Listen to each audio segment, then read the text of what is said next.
종말의 다윗 같은 왕, 목자 예수. 마태복음 2장 1절에서 12절 말씀을 생각하겠습니다.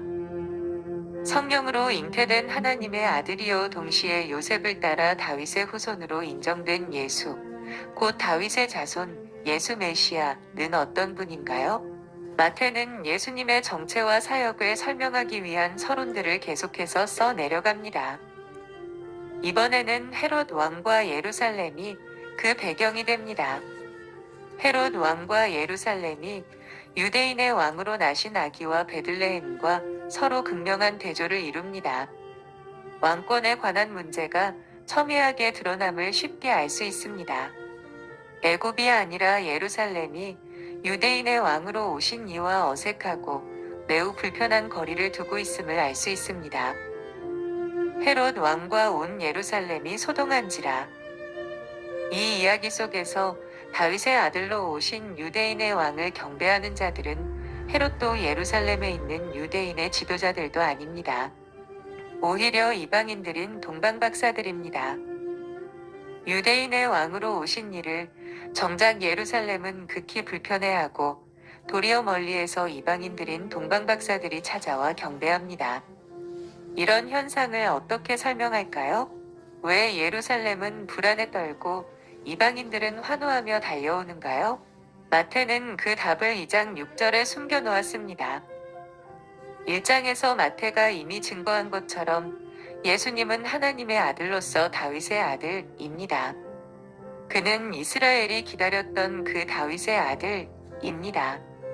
그러나 2장 6절은 그가 단순한 다윗의 아들이 아니라 보다 구체적으로 종말에 오시기로 했던 그 다윗 목자, 곧 그의 통치를 땅 끝까지 펼치실 목자 지명자라고 밝힙니다.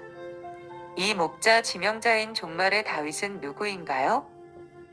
마태복음에서 다윗의 아들, 인메시아, 곧 그리스도 예수는 이미 사무엘하 7장에서 약속되었던 그 다윗의 아들이지만 이 다윗의 아들에 대한 기대는 이스라엘의 포로기 이후 그 종말의 새 다윗 목자에 대한 기대로 발전되어 갔습니다.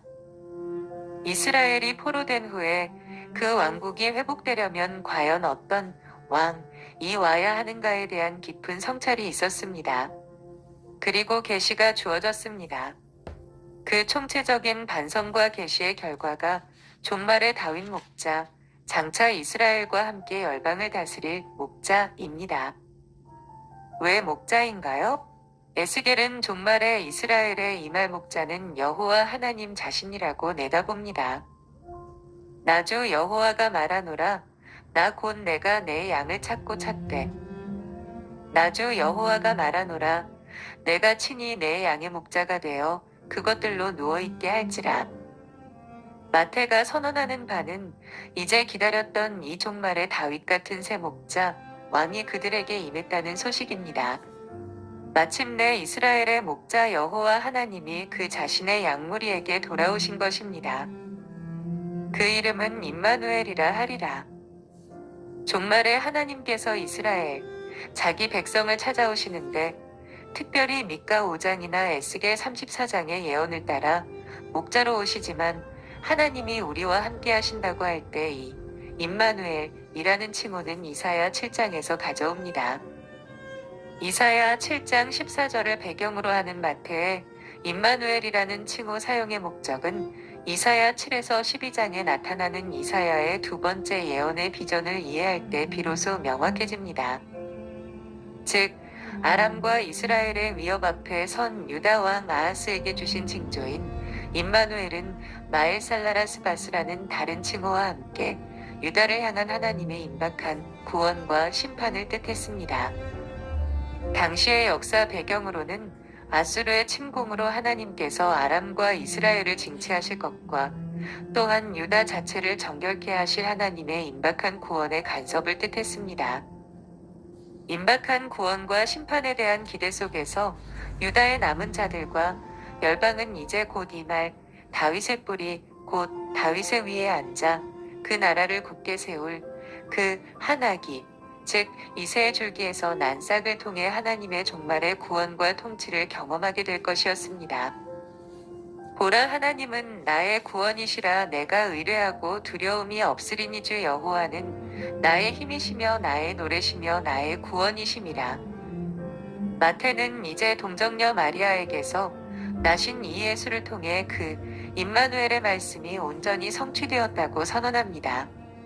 그것은 역으로 마엘살라라스바스 의 심판, 곧 하나님을 대적하는 무리에 대한 심판도 동시에 성취됨을 뜻합니다. 마태의 상황이라면 당시 로마와 유대아 안에 거짓된 지도자들에게 쏟아져 내릴 그 종말의 심판이 임박한 것입니다. 이제 과거에 약속하신 대로 다윗의 후손을 통한 하나님의 통치가 곧 서게 될 것입니다. 그리고 이스라엘의 남은 그루터기만이, 그리고 이방 땅에 거하는 자들이 이 다윗의 뿌리에서 난 한 싹, 곧 다윗의 아들의 통치에 응답하여 구원을 얻을 것입니다. 마태는 이런 비전이 이제 예수를 통해 성취될 것임을 4장 15, 16절에서 이사야 9장 1, 2절을 인용하면서 다시 한번 확인시켜 줍니다. 흑암에 앉은 백성이 큰 빛을 보았고 사망의 땅과 그늘에 앉은 자들에게 빛이 비추었도다 하였느니라. 종말의 심판과 구원, 마태는 드디어 기다렸던 그 구원과 심판이 새 다윗 왕을 통해 왔다는 것, 이 놀라운 소식을 알리고 있습니다. 사실 이스라엘 포로기 이후 선지자들은 과연 왜 그들의 군주제가 실패로 돌아갔는지에 대해 깊이 고민했습니다. 이에 대한 하나님의 계시의 응답들이 있었습니다. 그것은 우선적으로 지도자들의 문제였고, 결국 백성들의 문제였고, 결국 하나님을 실어버린 결과였습니다. 그들은 열방 가운데서 거룩히 여김을 받아야 하는 하나님의 이름을 더럽혔습니다. 그러나 하나님은 종말에 그가 직접 오셔서 이스라엘을 회복하고 그 위에 다윗 같은 목자를 세우셔서 그 왕국을 열방으로 확장하시겠다는 비전을 주셨습니다. 마태는 이 비전이 예수 안에서 예수를 통해 성취되었다고 선포합니다. 드디어 하나님이 그들과 함께 하시게 되었습니다. 그 목자 자신 속에서 불붙은 긍휼, 자기 백성을 향한 긍휼이 그들의 회복을 가져온 것입니다. 이스라엘의 참 목자이신 여호와 하나님께서 그의 양무리에게로 돌아오신다는 것은 무슨 의미인가요? 그것은 이스라엘 포로기 이후 양무리의 회복과 동시에 그들의 거짓 목자들에 대한 심판을 의미합니다. 마태는 이스라엘 가운데서 예수의 치유와 회복의 사역이 진행될수록 이스라엘의 지도자들과의 갈등이 점점 심화됨을 묘사합니다. 이스라엘의 지도자들, 곧 거짓 목자들로 판명된 그들 위에 종말의 목자의 심판이 임합니다. 그리고 이제 이스라엘의 참 목자가 오셔서 그의 종말의 양무리를 모으십니다. 예수님의 사역은 결국 열방 앞에서 하나님의 의를 성취하고 드러내어 그의 거룩한 이름을 증거하는 종말의 새로운 공동체를 창출하려는 오래된 하나님 자신의 꿈, 곧 이스라엘의 비전을 성취하는 것입니다. 놀랍게도 마태복음 2장에서 이 유대인의 왕, 다윗의 아들의 탄생을 알리며 잠자던 예루살렘을 깨운 자들은 헤롯 왕이나 모든 대제사장과 백성의 서기관들이 아닙니다. 오히려 그들은 동방으로부터 온 박사들입니다. 그들은 아마도 당시에는 과학처럼 여겨졌던 점성술이나 마술을 하는 자들이었을 것입니다. 예수님의 족보에서 예수님의 탄생이 4명의 이방 여인들과 가까웠던 것처럼 예수의 탄생 고지 사건에서도 뜻밖의 일이 벌어지는 이 의외성이 작동합니다. 헤롯과 예루살렘의 지도자들은 이 이교도 과학자들이 유대인의 왕으로 나신 일을 알았고 알았을 뿐 아니라 그 먼 길을 그를 뵙고 경배하기 위해 찾아왔을 그때까지 이 하나님의 큰 일을 까맣게 모르고 있었습니다. 구약 계시를 가지고 있었다고 자고할 일이 아니었습니다. 이교도들의 과학이라고 멸시할 일이 아니었습니다. 예수님의 탄생을 예루살렘보다 이교도들이 먼저 알고 하나님 백성들의 지도자들에게 되물었습니다. 유대인의 왕으로 나신 이가 어디 계시뇨? 더구나 아기 예수와 요셉, 그리고 마리아는 이들 이방인 과학자들에게는 존귀함과 경배의 대상이었지만 헤롯과 예루살렘으로부터는 극한 적대감을 받습니다. 유대인의 왕으로 오신 그 다윗의 아들은 이미 이렇게 초기부터 예루살렘과 적대 관계에 놓입니다. 유대인의 왕으로 오신 이가 자기 백성에게 영접받지 못한다는 사실은 심한 역설입니다. 그리고 예수가 아직 아기일 때부터 심판의 전운이 감돕니다. 무엇인가 결정적이고 무엇인가 엄청난 일이 일어날 조짐이 보입니다. 그 조짐은 곧 다가올 심판과 구원의 새 역사 창조의 서곡입니다. 하나님의 아들, 곧 다윗의 아들 예수님께서 나셨을 때에 이를테면 시편 2편에서 예언했던 대로 열방과 이스라엘은 힘을 합쳐 이에 저항하는 모습을 보입니다. 아직 예수님께서 어렸을 때에 헤롯과 예루살렘은 힘을 합쳐 그를 죽이려 합니다. 하지만 놀라운 것은 예수가 헤롯에 쫓겨 도망다니는 그 과정 속에서 도마테는 하나님의 보호하심과 섭리, 곧 이스라엘의 회복에 대한 완전한 희망을 발견하고 확신한다는 사실입니다.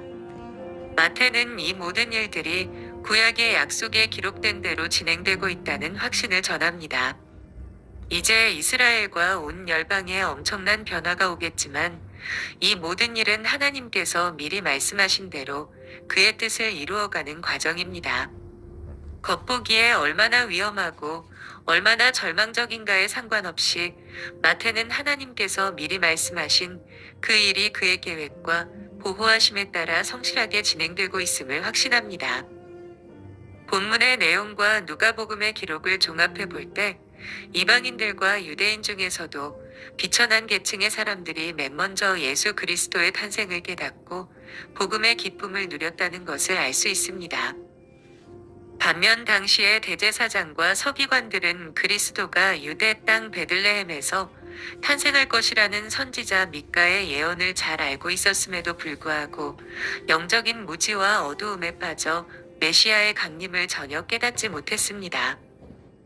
이러한 본문은 우리로 하여금 다음과 같은 사실을 깨닫게 합니다. 첫째, 메시아의 탄생에 경배한 자들은 율법에 정통한 자들이 아닌 이방인과 비천한 신분의 목자들이었습니다. 이렇듯 예수 그리스도의 초림 때와 마찬가지로 주님의 재림 역시 영적으로 근신하여 깨어있는 자만이 기쁨으로 맞이할 수 있습니다. 그러므로 비록 신학적으로 박학다식하고 성경에 능통한 자라 할지라도 그의 지식이 신앙을 보증해주는 것은 아니라는 사실을 명심해야 합니다. 둘째, 예수 그리스도는 악의 세력들에게 있어서 두려움과 배척의 대상이지만 하나님의 택하심을 받은 자들에게 있어서는 기쁨과 경배의 대상이십니다.